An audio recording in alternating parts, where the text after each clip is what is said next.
الحمد للہ رب العالمین والصلاة والسلام علی نبینا محمد وعلی آلہ وصحبہ اجمعین اما بعد۔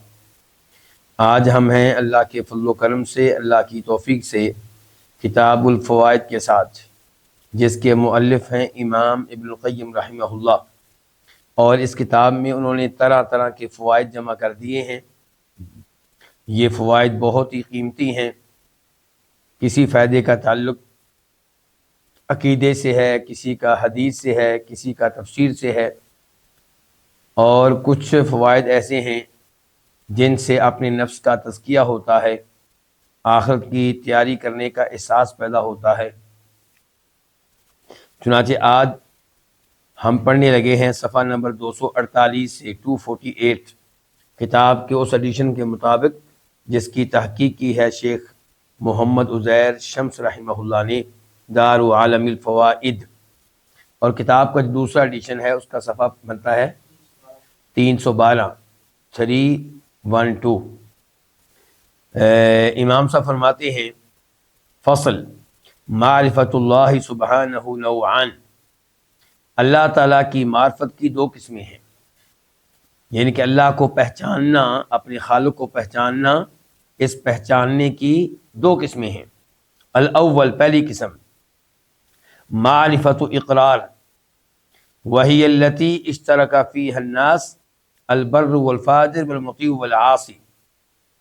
پہلی معرفت یہ ہے کہ معرفت اقرار، یعنی کہ اللہ کو تسلیم کرنا، اللہ کے وجود کو ماننا، اور یہ وہ معرفت ہے جس میں لوگ شریک ہیں، یعنی کہ یہ معرفت سب لوگوں کے پاس پائی جاتی ہے۔ تو اس میں شریک ہیں کون کون؟ البر والفاجر، نیکوکار بھی اور فاسق و فاجر قسم کے لوگ بھی، والمطیع، اللہ کی اطاعت کرنے والا بھی، والعاصی، اور اللہ کی نافرمانی کرنے والا بھی۔ تو یہ جو معرفت ہے یہ تقریباً سب کو حاصل ہے۔ والثانی معرفت توجب الحیاء منہ والمحبت لہ وتعلق القلب بہ۔ دوسری وہ معرفت ہے توجب، جو تقاضا کرتی ہے، الحیاء منہ، اللہ تعالیٰ سے حیا کرنے کا، اللہ سے شرم کرنے کا، یعنی کہ اللہ تعالیٰ کی ایسی معرفت آپ کے پاس ہو کہ آپ غلط کام کرتے ہوئے اللہ سے شرمائیں، آپ کو حیا آئے کہ چاہے مجھے کوئی نہیں دیکھ رہا لیکن اللہ تو دیکھ رہا ہے، اللہ سے آپ کو حیا آئے۔ اور اس معاملے میں ایک حدیث کا ٹکڑا آپ کے سامنے رکھنا چاہوں گا، ترمذی شریف کی حدیث ہے 2769 2769۔ معاویہ بن حیدہ ایک صحابی ہیں، وہ کہتے ہیں کہ نبی علیہ الصلوۃ والسلام نے مسئلہ بیان کیا کہ اپنی شرمگاہ کو چھپا کے رکھنا چاہیے، دوسروں سے چھپا کے رکھیں۔ تو وہاں پہ یہ سوال کیا گیا آپ علیہ الصلوۃ والسلام سے، والرجل یکون خالیا، کہ بسا اوقات انسان تنہا ہوتا ہے، کوئی اور انسان اس کے پاس موجود نہیں ہوتا، یعنی کہ تب اگر اس کی شرمگاہ ننگی ہو تو فرمایا نبی علیہ الصلوۃ والسلام نے فاللہ احق ان یستحیا منہ، مخلوق کے مقابلے میں اللہ زیادہ حق رکھتا ہے اس بات کا کہ انسان اپنے رب سے حیا کرے، اپنے رب سے شرمائے۔ یعنی کہ لوگوں کے سامنے آپ اپنی شرمگاہ کو ننگا کیوں نہیں ہونے دیتے؟ اللہ کے ڈر کے ساتھ ساتھ ایک شرم بھی ہوتی ہے۔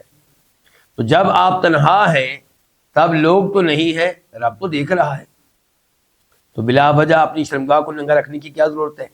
ایک ہے واش روم میں جانا قضاء حاجت کے لیے، وہ تو مجبوری ہے۔ تو امام صاحب کہہ رہے ہیں دوسری اللہ کی معرفت، اللہ کی پہچان وہ ہے جو تقاضا کرتی الحیاء منہ، اللہ سے حیا کرنے کا، والمحبت لہ، اور اللہ تعالیٰ سے محبت کرنے کا۔ جیسے اللہ تعالیٰ اپنی مخلوقات میں سے کئی ایک سے محبت کرتا ہے، ایسے ہی اللہ والے اللہ سے کیا کرتے ہیں؟ محبت کرتے ہیں۔ قل ان کنتم تحبون اللہ فاتبعونی، اللہ تعالیٰ قرآن کریم میں کہہ رہا ہے کہ اگر تمہیں اللہ سے محبت ہے تو پھر اللہ کے رسول کی اتباع کرو، ان کی پیروی کرو، ان کا حکم مانو، ان کے نقش قدم پہ چلو۔ یحببکم اللہ، جب تم اللہ کے رسول کی باتیں مانو گے اللہ تمہیں اپنا محبوب بنا لے گا۔ تو اللہ تعالیٰ سے محبت کرنی چاہیے۔ اس سے محبت کیوں نہ کریں جس نے آپ کو ساری نعمتیں دے رکھی ہیں۔ آپ اپنے والدین سے محبت کرتے ہیں اس لیے کہ وہ آپ کی تربیت کرنے والے ہیں، آپ کو آپ کی پرورش کرنے والے ہیں، آپ کو تعلیم دینے والے ہیں، آپ کو آداب سکھانے والے ہیں، آپ کے کھانے پینے کا بندوبست کرنے والے ہیں۔ تو والدین کس نے دیے آپ کو؟ اللہ نے۔ والدین کے ذریعے جو رزق مل رہا ہے وہ اصل میں دینے والا کون؟ اللہ تعالیٰ۔ تو اس اللہ سے محبت ہونی چاہیے، بہت زیادہ ہونی چاہیے۔ تو دوسرے نمبر پہ وہ معرفت ہے جو تقاضا کرتی ہے اللہ سے حیا کرنے کا اور اللہ سے محبت رکھنے کا، وتعلق القلب بھی، اور اللہ تعالیٰ کے ساتھ دل کو جوڑنے کا۔ یعنی کہ محبت تقاضا کرتی ہے کہ آپ کا دل اللہ کے ساتھ جڑا ہوا ہو۔ آپ جو کام کریں آپ اس میں یہ سوچیں کہ اللہ کو یہ کام پسند ہوگا یا نہیں ہوگا۔ جو بات کرنے لگے آپ یہ سوچیں کہ اللہ اس بات پہ راضی ہوگا یا ناراض ہوگا، یعنی کہ آپ کا دل اللہ کے ساتھ جڑا ہوا ہو۔ والشوق الی لقائہ، اور یہ وہ معرفت ہے جو تقاضا کرتی ہے اللہ سے ملاقات کرنے کے شوق رکھنے کا۔ یعنی کہ انسان کے پاس اللہ کی اتنی معرفت ہونی چاہیے، آپ کے پاس آپ اللہ کے ناموں کو، اللہ کی صفات کو، اللہ کے امور کو اس قدر جانتے ہوں کہ آپ کے دل میں شوق پیدا ہو جائے اللہ سے ملاقات کرنے کا۔ وخشیتہ، اور یہ وہ معرفت ہے جو تقاضا کرتی ہے اللہ سے ڈرنے کا۔ انما یخشی اللہ من عبادہ العلماء، کہ اللہ تعالیٰ سے صحیح معنوں میں ڈرنے والے وہ ہوتے ہیں جو اللہ کی معرفت رکھتے ہیں، اللہ کے بارے میں علم رکھتے ہیں۔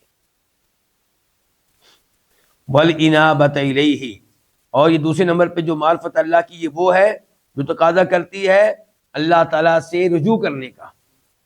والانس بہ، اور یہ وہ معرفت ہے جو تقاضا کرتی ہے اللہ تعالیٰ کے ساتھ مانوسیت کا۔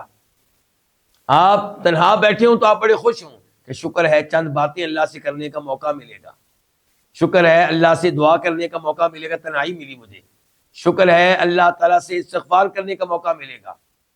اور کئی لوگ جو ہیں وہ تنہائی سے بھاگتے ہیں، مسجد میں تنہا رہ جائیں تو ان کو ڈر لگتا ہے، اس کا مطلب یہ کہ اللہ کے ساتھ مانوس نہیں ہے۔ اور یہ وہ معرفت ہے والفرار من الخلق الیہ، جو تقاضا کرتی ہے اللہ کی مخلوق سے بھاگ کر اللہ کی طرف آنے کا۔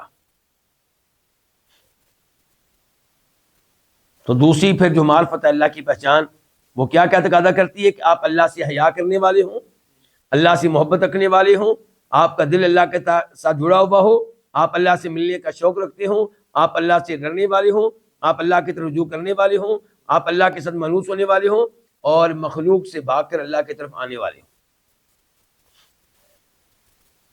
وَهَذِهِ الْمَعْرِفَةُ الْخَاصَّةُ الْجَارِيَةُ عَلَى لِسَانِ الْقَوْمِ، اور یہی وہ خاص قسم کی معرفت ہے جو لوگوں کی زبان پہ جاری رہتی ہے۔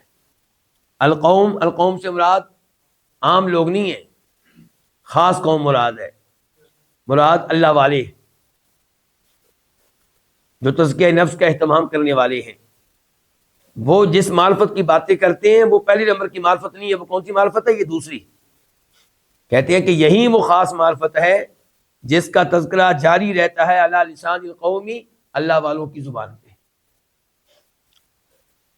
وَتَفَاوُتُهُمْ فِيهَا لَا يُحْصِيهِ إِلَّا الَّذِي عَرَّفَهُمْ بِنَفْسِهِ، اور ان کا اس معرفت کے معاملے میں ایک دوسرے سے مختلف ہونا، یعنی کہ اللہ والوں میں سے کوئی جو ہے اللہ کی معرفت زیادہ رکھتا ہے، کوئی کم رکھتا ہے، کوئی درمیانی رکھتا ہے۔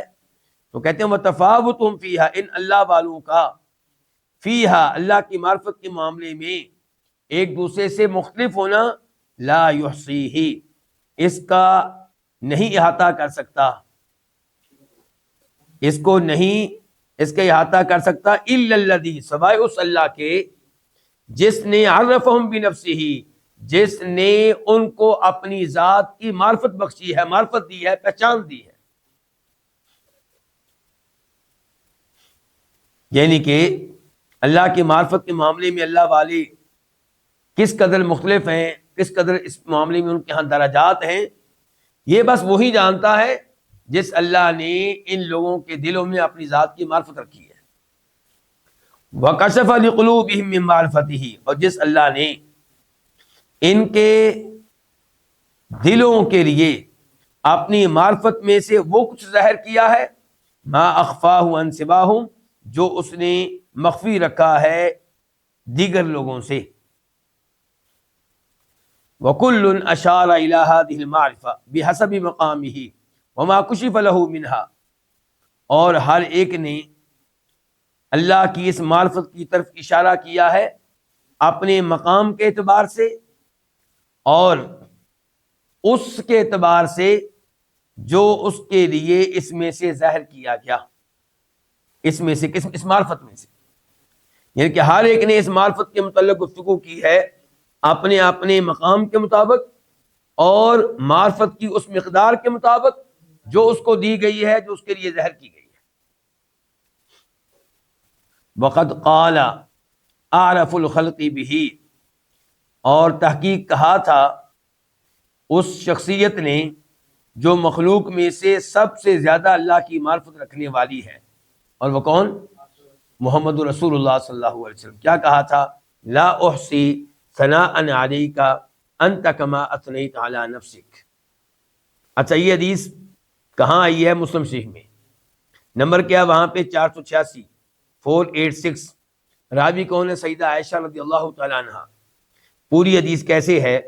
سیدہ عائشہ کہتی ہیں کہ فقدت رسول اللہ صلی اللہ علیہ وسلم لیلۃ من الفراش، میں نے ایک رات نبی علیہ الصلوۃ والسلام کو بستر پہ غیر موجود پایا، بستر سے آپ کو گم پایا، ان کے بستر پہ نہیں تھے، یعنی کہ جب ہم سوئے تھے تو بستر پہ میں بھی تھی، آپ بھی تھے، مجھے جاگ آئی تو آپ موجود نہیں تھے۔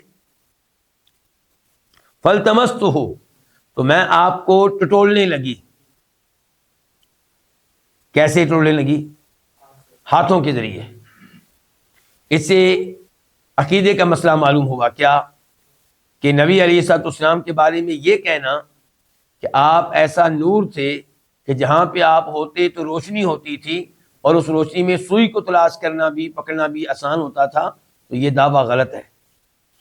آپ علیہ الصلوۃ والسلام بشر تھے، انسان تھے، لیکن فضیلت کے لحاظ سے تمام انسانوں کے امام تھے، پیشوا تھے۔ البتہ آپ نور تھے اس لحاظ سے کہ آپ لوگوں کو اللہ کی معرفت بخشنے والے تھے، لوگوں کو اللہ کی توحید کے بارے میں بتانے والے تھے، لوگوں کو نماز روزے کے بارے میں بتانے والے تھے، لوگوں کو کفر و شرک سے بچانے والے تھے، بدعات سے بچانے والے تھے، کبیرہ گناہوں سے بچانے والے تھے۔ اس لحاظ سے آپ نور تھے، یعنی کہ آپ کے منہ سے جو الفاظ نکلتے تھے وہ نور تھے، وہ لوگوں کے لیے روشنی کی حیثیت رکھتے تھے، وہ لوگوں کے لیے رہبری کا کام کرتے تھے، لیکن ذاتی طور پہ آپ نور نہیں تھے، بشر تھے۔ اب سیدہ ایسا کہہ رہی ہیں فالتمستہ، میں آپ کو ٹٹولنے لگی، فوقعت یدی علی بطن قدمیہ، تو میرا ہاتھ لگا آپ کے پاؤں کے نچلے حصے پہ۔ کون سے حصے پہ؟ نچلے حصے پہ۔ وہو فی المسجد، جب کہ آپ سجدے میں تھے، آپ کے ساتھ میں تھے، سجدے میں تھے۔ وہما منصوبتان، اور سجدے میں آپ کے دونوں پاؤں کھڑے تھے۔ یہاں سے یہ بھی سیکھ لیں سجدہ کیسے کیا جاتا ہے۔ سجدے میں آپ کے دونوں پاؤں کھڑے تھے، وہو یقول، اور آپ سجدے میں یہ الفاظ پڑھ رہے تھے، اللہم اعوذ برضاک من سخطک، اے اللہ تیرے غضب سے، تیرے غصے سے بچنے کے لیے میں تیری رضا کی پناہ چاہتا ہوں۔ اللہ سے، اللہ کے غصے سے بچ کر کس کے پاس آنا ہے؟ اللہ ہی کے پاس آنا ہے۔ جن کو اللہ کی معرفت ہے وہ اللہ کے غصے سے بچنے کے لیے کسی قبر والے کے پاس نہیں جاتے، کسی مزار والے کے پاس نہیں جاتے، بلکہ اللہ کے ڈر سے خوف زدہ ہو کر اللہ ہی کے پاس آتے ہیں۔ ففروا الی اللہ، قرآن کے الفاظ ہیں ففروا الی اللہ۔ تو آپ علیہ السلام کہہ رہے ہیں اے اللہ میں تیرے غصے سے بچنے کے لیے تیری رضا کی پناہ میں آتا ہوں، وبمعافاتک من عقوبتک، اور میں تیری پناہ میں آتا ہوں تیری سزا سے بچنے کے لیے، تیری معافات کے ذریعے، تیرا عافیت میں رکھنا، وَأَعُوذُ بِكَ مِنْكَ، اور میں تجھ سے بچنے کے لیے تیری پناہ میں آتا ہوں۔ تجھ سے بچنے کے لیے، اللہ سے بچنے کے لیے، اللہ سے بھاگ کر، کوئی ایسا نہیں جس کے پاس جایا جائے جو اللہ سے بچا لے، نہ کوئی نبی بچا سکتا ہے، نہ کوئی ولی بچا سکتا ہے، نہ کوئی فرشتہ، نہ کوئی جن۔ نوح علیہ السلام اپنے بیٹے کو بچا نہ سکے، ان کی آنکھوں کے سامنے بیٹا ڈوبا ہے، تو اس لیے اللہ سے بھاگ کر کس کے پاس آنا ہے؟ اللہ ہی کے پاس۔ آگے کہتے ہیں لا احصی ثناء علیک انت کما اثنیت علی نفسک، میں تیری حمد و ثنا کی طاقت نہیں رکھتا، میں تیری حمد و ثنا کا حق ادا نہیں کر سکتا، انت تو ایسے ہی ہے، کما اثنیت علی نفسک، جیسے خود تو نے اپنی ثنا بیان کی ہے۔ یہ حدیث کس کتاب میں آئی ہے؟ مسلم شریف۔ اور یہی حدیث جب ابن خزیمہ میں آئی، صحیح ابن خزیمہ، وہاں پہ اس کا نمبر ہے 654 654، تو وہاں پہ یہ الفاظ سیدہ عائشہ کے فوجدتہ ساجدا، چنانچہ میں نے آپ کو جب تلاش کیا، ٹٹولا، تو میں نے آپ کو سجدے کی حالت میں پایا، راسن عقبیہ، آپ اپنی ایڑیاں ان کو آپس میں ملائے ہوئے تھے، سجدے میں پاؤں کھڑے تھے اور ایڑیاں آپس میں ملی ہوئی تھیں، مستقبلا باطراف اصابعہ القبلہ، آپ اپنی انگلیوں کے جو کنارے ہیں ان کا منہ قبلے کی طرف کیے ہوئے تھے۔ تو یہ ہے طریقہ آپ علیہ السلام کے سجدے کا۔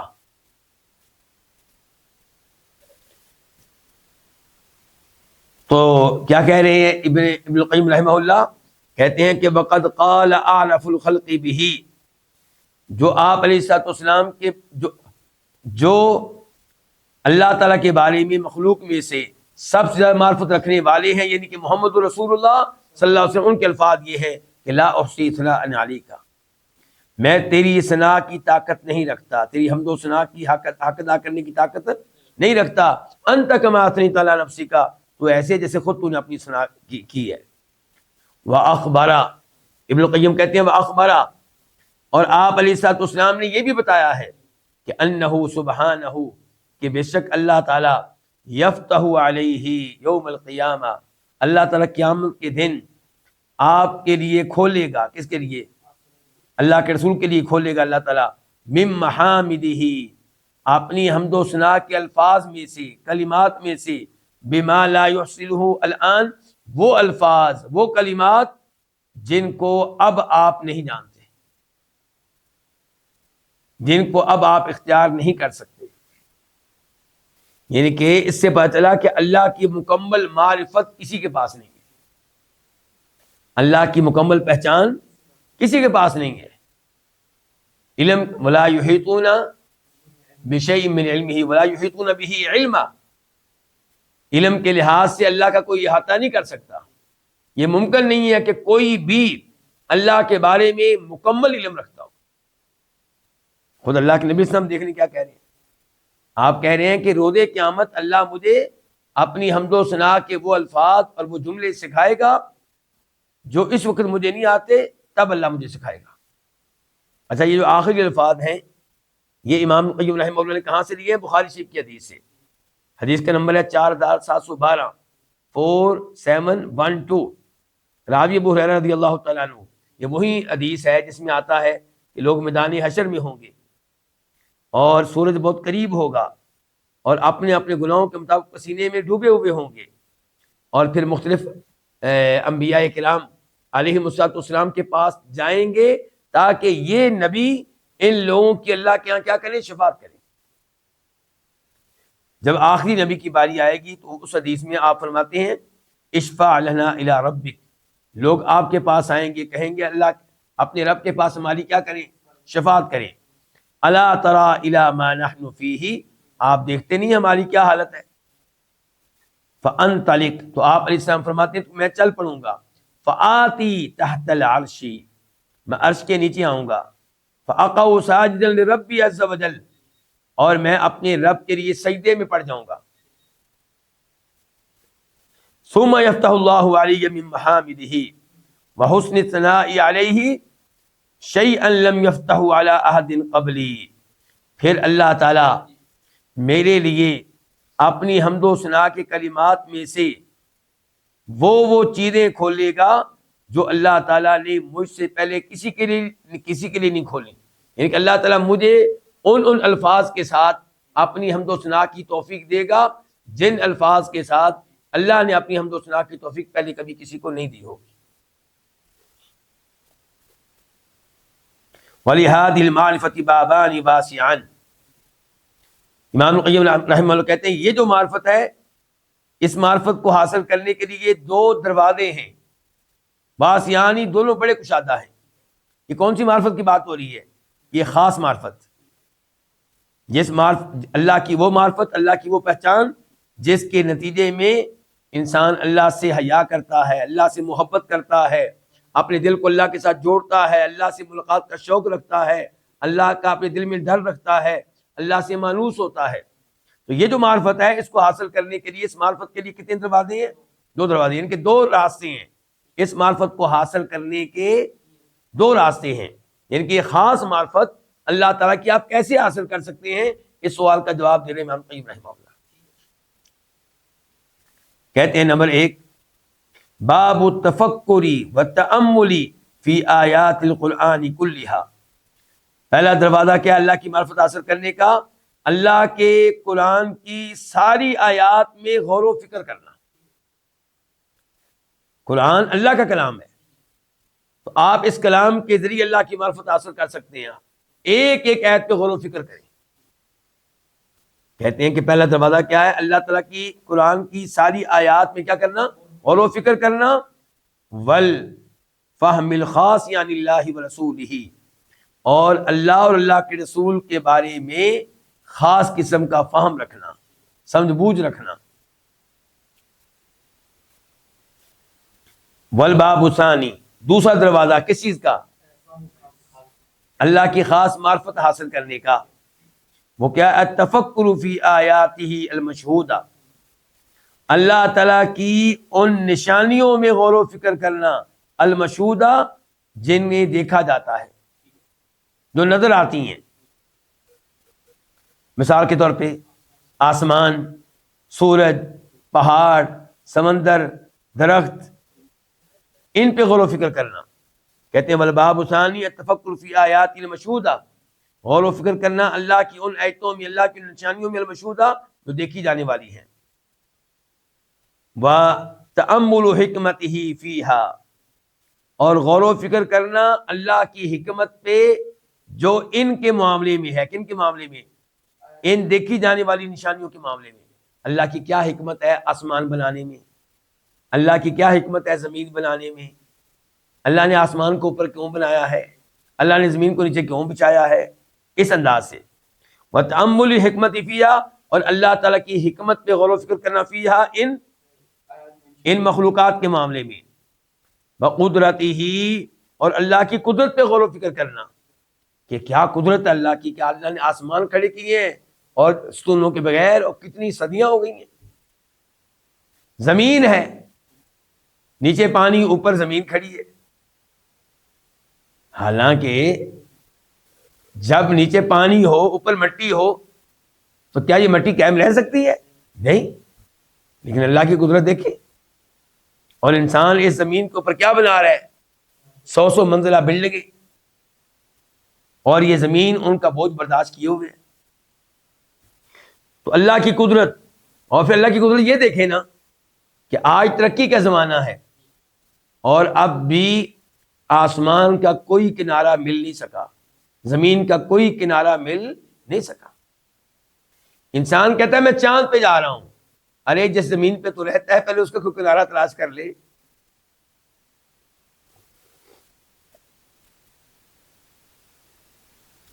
وَلُطْفِهِ، اور اللہ تعالیٰ کی باریک بینی پہ غور و فکر کرنا، یعنی کہ ان مخلوقات کے معاملے میں اللہ کی جو باریک بینی ہے، وہ احسان ہی، اور اللہ تعالیٰ کے احسان پہ غور و فکر کرنا، وہ عدل ہی، اور اللہ تعالیٰ کے عدل پہ غور و فکر کرنا، وقیام ہی بالقسط علی خلقہ، اور اللہ تعالیٰ اپنی مخلوق کے معاملے میں عدل و انصاف پہ قائم ہے، اس چیز پہ غور و فکر کرنا۔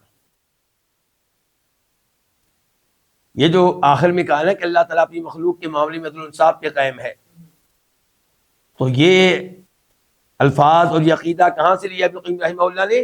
سورہ آل عمران آیت نمبر 18 سے 18، شاہد اللہ انہ لا الہ الا ہو والملائکۃ واولو العلم قائما بالقسط، کہ اللہ تعالیٰ شہادت دیتا ہے کہ اللہ کے علاوہ کوئی عبادت کے لائق نہیں ہے، والملائکۃ، اللہ کے فرشتے بھی اس بات کی شہادت دیتے ہیں کہ ہمارے رب کے علاوہ کوئی عبادت کے لائق نہیں ہے، واولو العلم، انسانوں میں سے جن کو اللہ نے علم دیا ہے، معرفت دی ہے، وہ بھی شہادت دیتے ہیں کہ اللہ کے علاوہ کوئی عبادت کے لائق نہیں ہے۔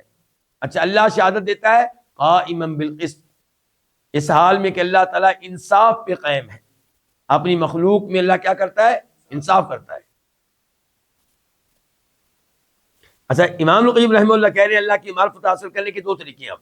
نمبر ایک، قرآن پہ غور و فکر کریں، قرآن کی ایک ایک آیت پہ غور و فکر کریں، اس کا مطلب ہے کہ قرآن کا ترجمہ پڑھیں، قرآن کی تفسیر پڑھیں سلف کے اقوال کی روشنی میں، اور پھر غور و فکر کریں۔ ترجمہ آتا ہوگا تو غور و فکر کریں گے نا، تفسیر آتی ہوگی تو غور و فکر کریں گے۔ اللہ تعالیٰ نے قرآن کریم پہ غور و فکر کرنے کی کئی بار قرآن کریم میں کیا دی؟ ترغیب دی ہے۔ افلم یدبروا القول، کیا انہوں نے اس قرآن پہ غور و فکر نہیں کیا؟ افلا یتدبرون القرآن، کیا یہ قرآن پہ غور و فکر نہیں کرتے؟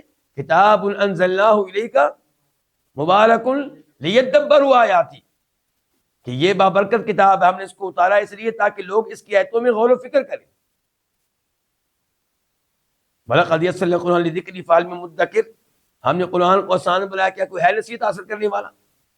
اور پھر یہ دیکھیں کہ یہ جو دوسرا دروازہ ہے اللہ کی معرفت کا، وہ کیا؟ اللہ کی نشانیوں، اللہ کی مخلوقات پہ غور و فکر کرنا۔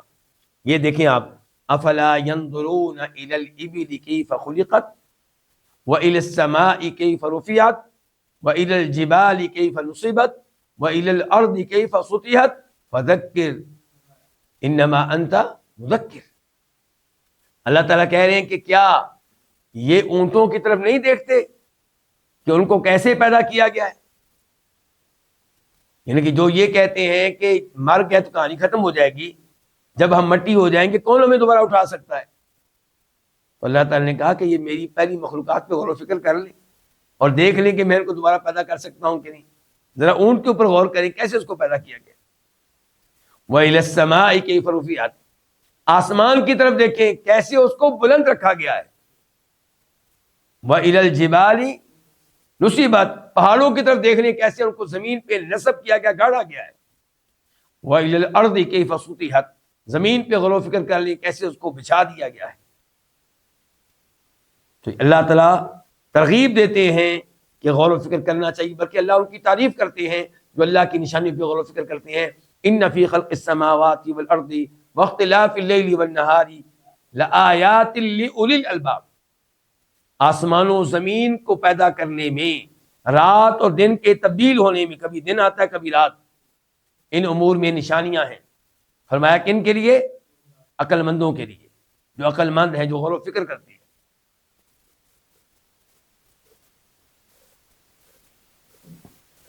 وَجِمَاعُ ذَلِكَ، اور اس کا خلاصہ یہ ہے، یعنی کہ جو گفتگو ابھی ہم نے پڑھی ہے اس سب کا خلاصہ کیا ہے؟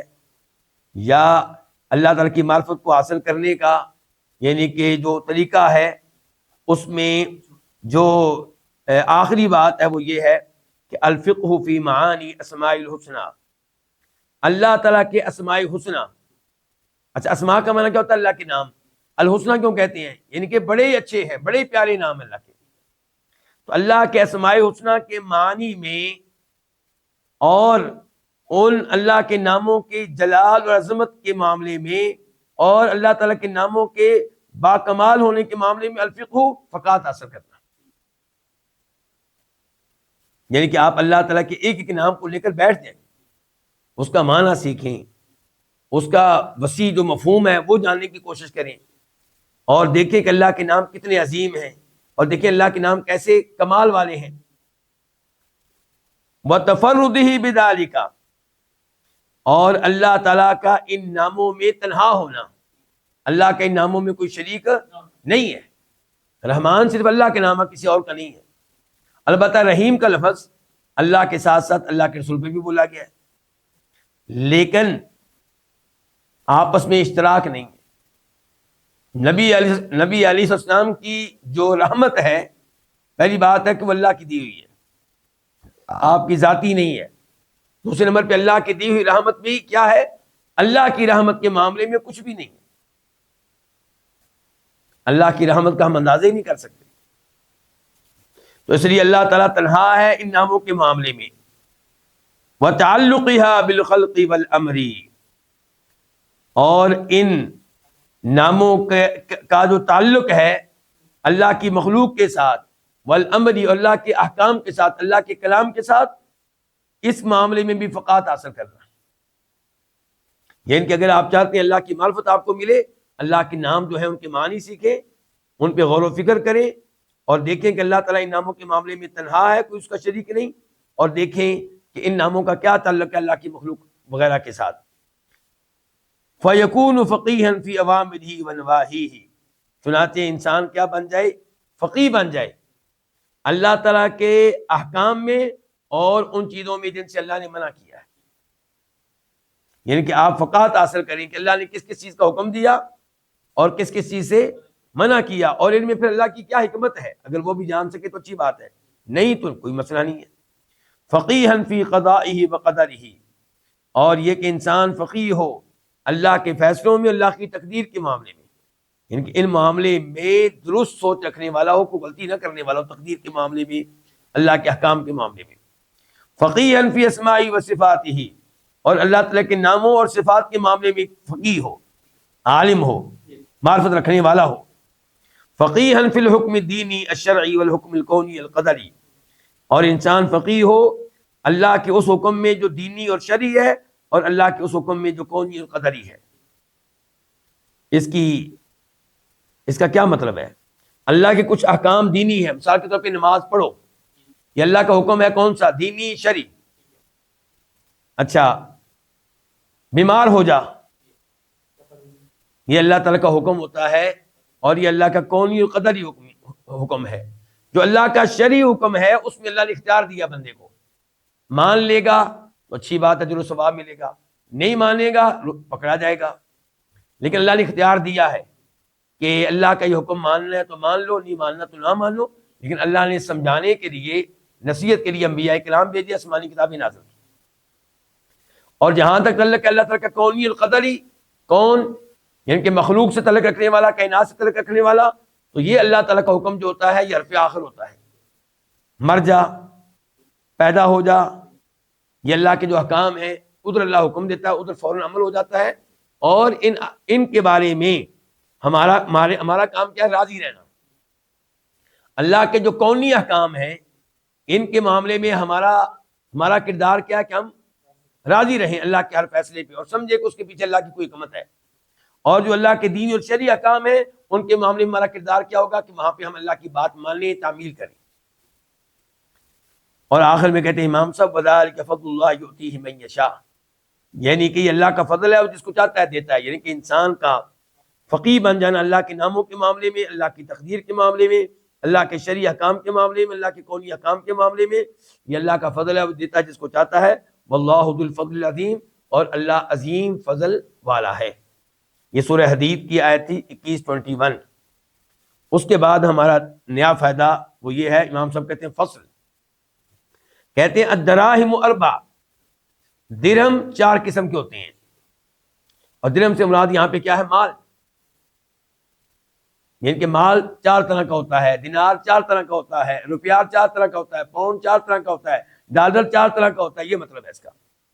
تو کہتے ہیں درہم جو ہے، درہم ویسے کہتے ہیں چاندی کے سکے کو، کسی زمانے میں کرنسی کے طور پہ کیا استعمال ہوتے تھے؟ چاندی کے سکے، گولڈ کے سکے، تو یہ درہم جو ہے سلور کا سکہ ہے۔ الدراہم اربع کہتے ہیں درہم چار قسم کے ہیں. درہم اکتسب بطاعت اللہ واخرج فی حق اللہ. ایک وہ درہم ہے جس کو حاصل کیا گیا اللہ کی اطاعت کے ساتھ اور جس کو نکالا گیا اللہ کے حق میں. فذاک خیر الدراہم، یہ درہموں میں سے سب سے بہتر درہم ہے، حاصل کیا گیا اللہ کی شریعت کے مطابق، حلال طریقے سے حاصل کیا گیا. یعنی کہ جب اس کو حاصل کر رہے تھے نیت کیا تھی کہ میں نے اپنی بیگم بچوں کو حرام سے بچانا ہے، اس لیے میں حلال کمانے کی محنت کر رہا ہوں. اور پھر اس کو اللہ کے حق میں نکالا گیا، یعنی کہ کہاں پہ استعمال کیا گیا؟ نیک کام استعمال کیا گیا. مثال کے طور پہ اس کو استعمال کر دیا گیا، مسجد پہ لگا دیا گیا، مدرسے پہ لگا دیا گیا، یا بچوں کے لیے اس سے قرآن کریم خرید لیا، تو کہتے ہیں یہ سب سے بہتر درہم ہے. وَدِرْهَمٌ اُكْتُسِبَ بِمَعْصِيَةِ اللَّهِ وَأُخْرِجَ فِي مَعْصِيَةِ اللَّهِ. اور ایک وہ درہم ہے جس کو حاصل کیا گیا، کمایا گیا اللہ کی نافرمانی کے ساتھ، وَأُخْرِجَ اور اس کو نکالا گیا، لگا دیا گیا، فی معصیت اللہ اللہ کی نافرمانی میں، فذاک شر الدراہم، یہ درہموں میں سے سب سے بدتر درہم ہے، سب سے برا درہم ہے. اس کی مثال کیا ہے؟ اگر کوئی لڑکی بدکاری کرتی ہے اور اس کے اوپر پیسے لیتی ہے، تو یہ پیسے جو اس نے لیے ہیں یہ بدترین قسم کے پیسے ہیں، بدترین قسم کا مال ہے. اور ایسے ہی اگر کوئی نجومی بن کر بیٹھا ہوا ہے، عامل بن کر بیٹھا ہوا ہے اور لوگوں کو غیبی باتیں بتانے کا دعویٰ کرتا ہے، اس کی جو خدمت کی جاتی ہے، جو اس کو پیسے دیے جاتے ہیں، یہ حرام کے پیسے ہیں، بدترین قسم کا مال ہے. اور ایسے ہی اگر کوئی کتا بیچتا ہے، اس کی قیمت لیتا ہے، تو یہ قیمت جو اس نے لی ہے، یہ درہم جو اس نے لیے ہیں، یہ جو پاؤنڈ اس نے لیے ہیں، یہ ڈالر جو اس نے لیے ہیں، یہ مال جو اس نے لیا ہے، یہ کیا ہے؟ حرام کا ہے. وَقَسْبُ الرِّبَا، ایسے ہی کسی کو قرض دیا تھا 1,00,000 روپیہ اور شرط یہ لگائی تھی کہ واپس کتنے لوں گا؟ 1,05,000 روپیہ. تو یہ 5,000 روپیہ یہ کیا ہے؟ یہ بدترین قسم کے درہم ہیں، بدترین قسم کے پاؤنڈ ہیں. والرشوہ، رشوت کے پیسے جو ہیں یہ بدترین قسم کا مال ہے. اور جوے کے جو پیسے ہیں، اور ایسے ہی شراب بیچ کر جو پیسہ آپ حاصل کرتے ہیں، اور ایسے ہی اگر آپ نشہ بیچتے ہیں، نشے والی چیزیں بیچتے ہیں، اور ایسے ہی اگر آپ بت بیچتے ہیں، مجسمے بیچتے ہیں، شیر کا مجسمہ، ہرن کا مجسمہ، انسان کا مجسمہ، اور ایسے ہی سگریٹ کی جو کمائی ہے، کیونکہ صحیح بات ہے کہ سگریٹ پینا بھی کیا ہے؟ حرام ہے. تو یہ جو مال ہے آپ نے حاصل کیا اس انداز سے، یہ بدترین قسم کا مال ہے. اچھا، اور پھر لگایا بھی آپ نے کہاں پہ؟ اللہ کی نافرمانی میں. مثال کے طور پہ آپ نے یہ پیسہ لگا دیا کسی شرکیہ تقریب کو منعقد کرنے کے معاملے میں، آپ نے یہ پیسہ لگا دیا کسی بدعت کو رواج دینے کے معاملے میں، آپ نے پیسہ لگا دیا کسی کبیرہ گناہ کی سہولت پیدا کرنے کے معاملے میں. تو یہ کیا ہے؟ یہ بدترین قسم کا مال ہے، گناہ کے ذریعے حاصل کیا گیا اور گناہ کرنے پہ لگا دیا گیا. پھر کہتے ہیں وَدِرْهَمٌ اُكْتُسِبَ بِأَدَمْ مُسْلِمٍ وَأُخْرِجَ فِي أَدَى مُسْلِمٍ فَهُوَ كَذَلِكَ. اور ایک درہم وہ ہے جو حاصل کیا گیا کسی مسلمان کو تکلیف دے کر اور لگا دیا گیا کسی مسلمان کو تکلیف دینے میں، فَهُوَ كَذَلِكَ، تو وہ بھی اسی طرح ہے. یعنی کہ آپ نے وہ درہم کیسے حاصل کیا؟ کسی مسلمان کو تکلیف دے کر.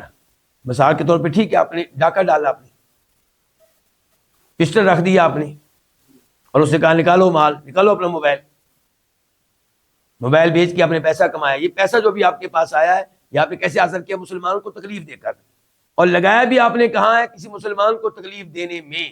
مثال کے طور پہ آپ نے کوئی رکاوٹ کھڑی کر کے اپنے بھائی کا راستہ بند کر دیا، رکاوٹ کھڑی کی، اس کے اوپر پیسہ لگایا آپ نے.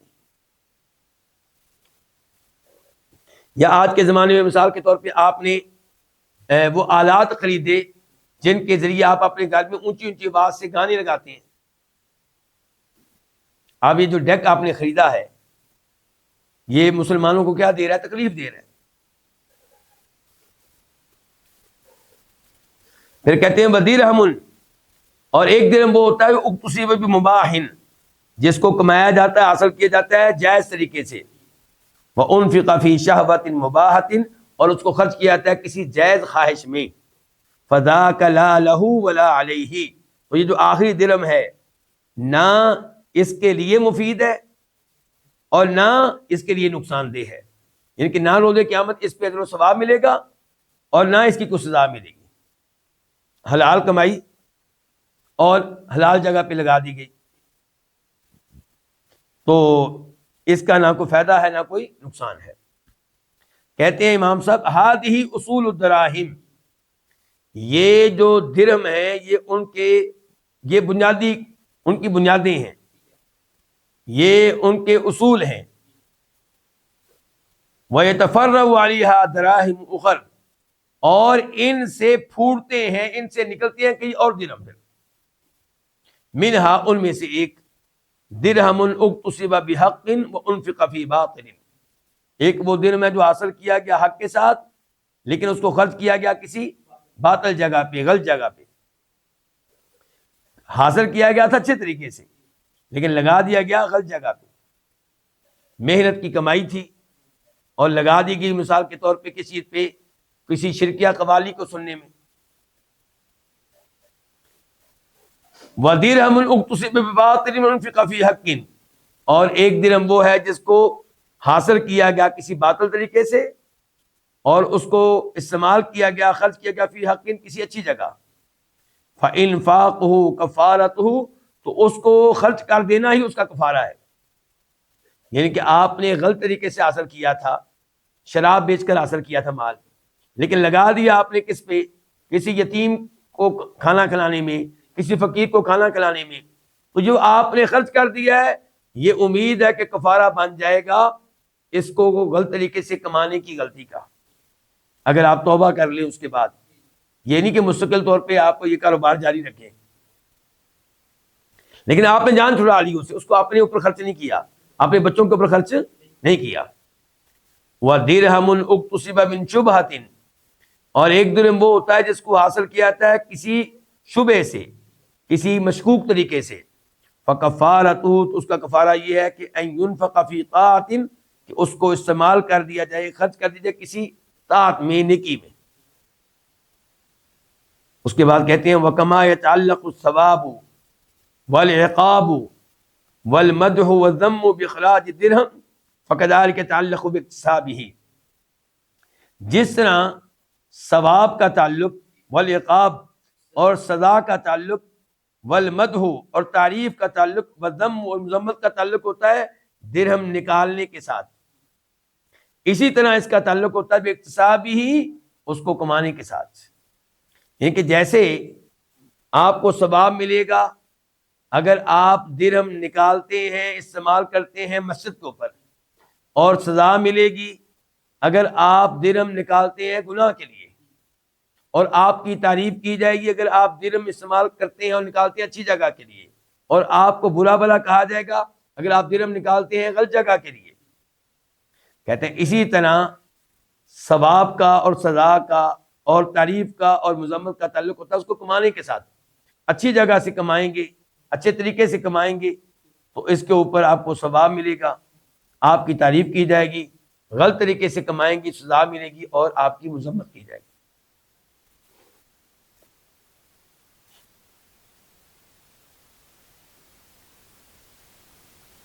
وَكَذَلِكَ يُسْأَلُ عَنْ مُسْتَخْرَجِهِ وَمَصْرُوفِهِ مِنْ أَيْنَ اكْتَسَبَهُ وَفِيمَا أَنْفَقَهُ، اسی طرح سوال ہوگا اس کو نکالنے کی جگہ کے بارے میں اور اس کو خرچ کرنے کی جگہ کے بارے میں، یعنی کہ کہاں سے اس کو کمایا اور کس جگہ اس کو خرچ کیا، اس کے بارے میں کیا ہوگا؟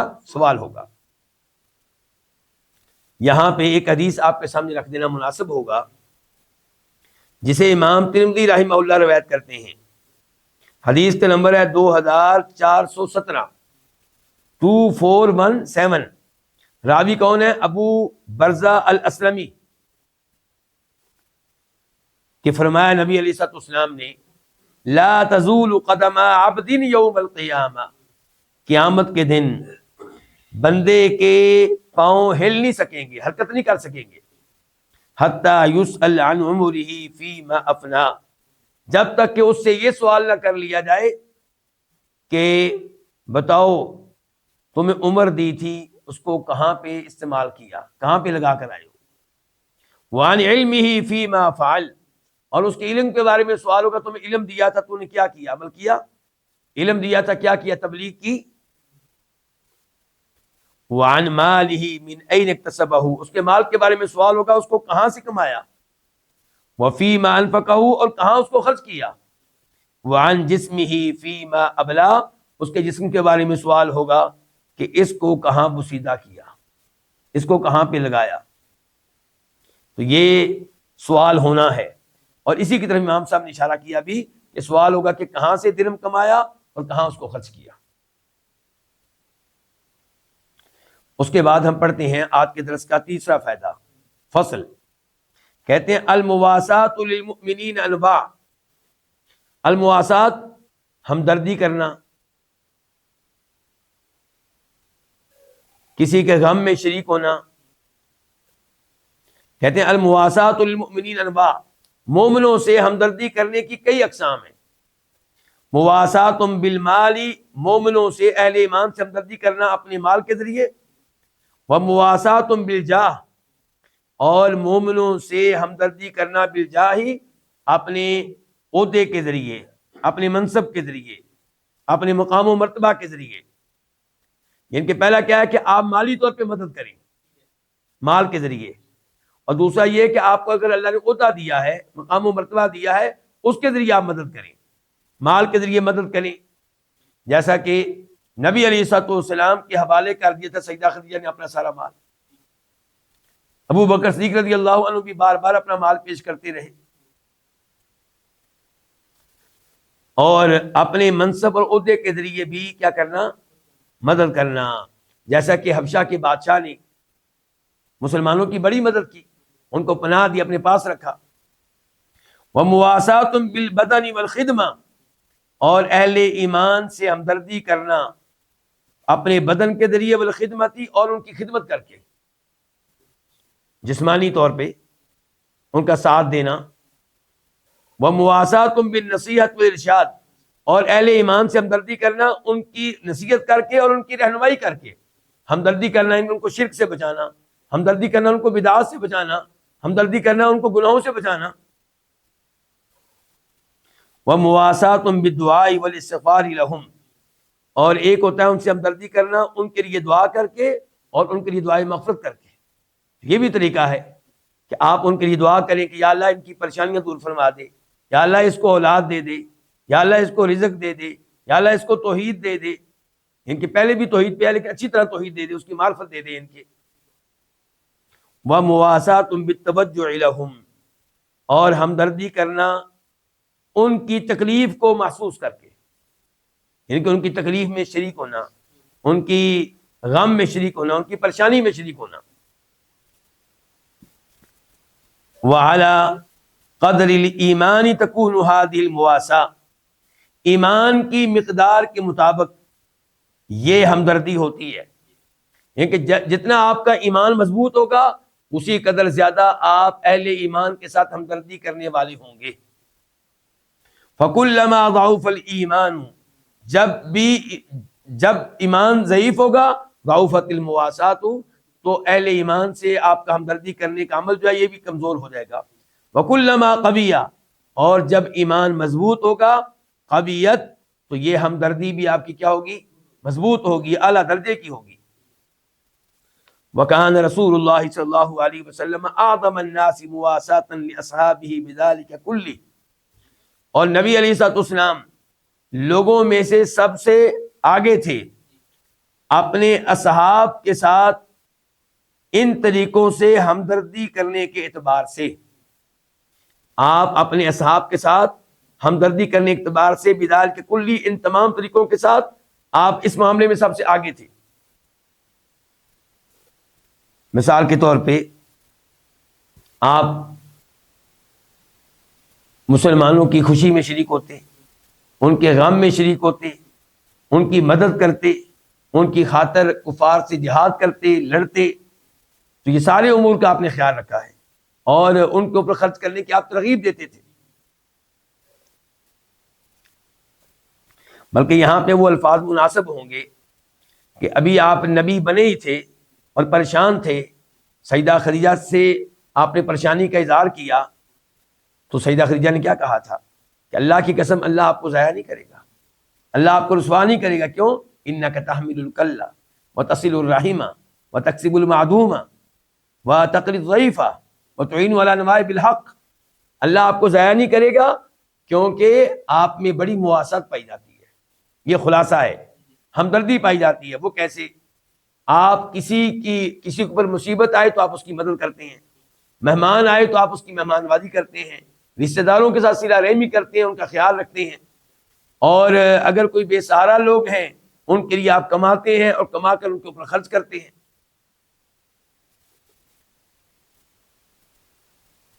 فَلِأَتْبَاعِهِ، تو چونکہ آپ علیہ الصلوۃ والسلام لوگوں میں سے سب سے آگے تھے اپنے اصحاب کے ساتھ ان طریقوں کے ذریعے ہمدردی کے اعتبار سے، تو کہتے ہیں امام صاحب فَلِيَتْبَاعِهِ، تو جو آپ کے پیروکار ہیں، آپ کا کلمہ پڑھنے والے ہیں، آپ پہ ایمان لانے والے ہیں، تو آپ کے پیروکاروں کے لیے من المواسات، ہمدردی میں سے اتنا حصہ ہے بحسب اتباعہم لہ، جس قدر وہ آپ کی اتباع کرنے والے ہیں. یعنی کہ آپ مسلمان جو ہے اس کی قدر دوسروں کے ساتھ ہمدردی کرنے والا ہوگا جس قدر اللہ کے رسول کی اتباع اور پیروی کرنے والا ہوگا. وَدَخَلُوا عَلَى بِشْرٍ الْحَافِي، لوگ آئے بشر حافی کے پاس، فی یوم شدید البرد، ایک ایسے دن میں جو بڑی سردی والا دن تھا. یہ بشر حافی کون ہے؟ بشر بن حارث الحافی المروزی البغدادی، یہ فوت ہوئے ہیں 227 ہجری میں 227. اور امام ذہبی سیر اعلام النبلاء میں ان کے بارے میں لکھتے ہیں الامام، بہت بڑے امام تھے، العالم، عالم دین تھے، المحدث، محدث تھے، الزاہد، دنیا سے بے رغبتی رکھنے والے تھے، راز کرنے والے تھے، الربانی، اللہ والے تھے، القدوہ، ایسی شخصیت تھی کہ لوگ یعنی کہ ان کو دیکھ کے اپنی زندگیاں تبدیل کرتے تھے، ان کے نقش قدم پہ چلنے کی کوشش کرتے تھے. پھر کہتے ہیں شیخ الاسلامی. اور امام ذہبی نے یہ بھی لکھا ہے کہ انہوں نے علم کس سے لیا، حدیث کس سے لی؟ امام مالک سے، امام حماد بن زید سے، امام عبداللہ بن مبارک سے، امام معافی بن عمران سے. تو لوگ اس بشر حافی کے پاس آئے ایک ایسے دن میں جو شدید سردی والا دن تھا. وقت تجردا، جبکہ وہ بے لباس تھے. وہ کیا تھے؟ یعنی کہ انہوں نے ضروری لباس پہنا ہوا تھا، باقی لباس نہیں پہنا ہوا تھا. وَهُوَ يَنْتَفِضُ، اور وہ کپ کپا رہے تھے، کس کی وجہ سے؟ سردی کی وجہ سے. فقالوا، تو لوگوں نے کہا ما هذا، یہ کیا ہے یا ابا نصر، ابو نصر؟ فقال ذکرت الفقراء وبردهم، مجھے فقیر یاد آئے اور ان کی سردی یاد آئی. ولیس لی ما اواسیہم بہ، اور میرے پاس اتنا مال نہیں تھا جس کے ساتھ میں ان سے ہمدردی کروں، ان کے ساتھ مواسات کروں. فاحببت ان اواسیہم فی بردہم، تو میں نے چاہا کہ میں ان سے ہمدردی کروں ان کی ٹھنڈک میں شریک ہو کر، یعنی کہ میں بھی ذرا کوئی ٹھنڈ محسوس کروں، مجھے بھی لگے، تاکہ مجھے احساس پیدا ہو کہ وہ بیچارے وہ کس حالت میں ہیں. شاید ان کا مقصد یہ ہوگا کہ اسی بہانے پھر میں ان کے لیے دعا کروں گا، اسی بہانے پھر میں سوچوں گا جب کبھی مجھے مال آئے کہ میں ان کی مدد کروں، ان کو کپڑے لے کر دوں، ان کو لحاف لے کر دوں. امید یہ ہے کہ ان کا مقصد یہ ہوگا. واللہ تعالی اعلم. یہیں پہ آج کے درس کا اختتام کرتے ہیں. اللہ رب العزت سے دعا کرتے ہیں کہ اللہ تعالیٰ ہمیں ان فوائد سے فائدہ اٹھانے کی توفیق عنایت فرمائے اور اہل ایمان سے ہمدردی رکھنے کی توفیق عنایت فرمائے. وآخر دعوانا الحمدللہ رب العالمین.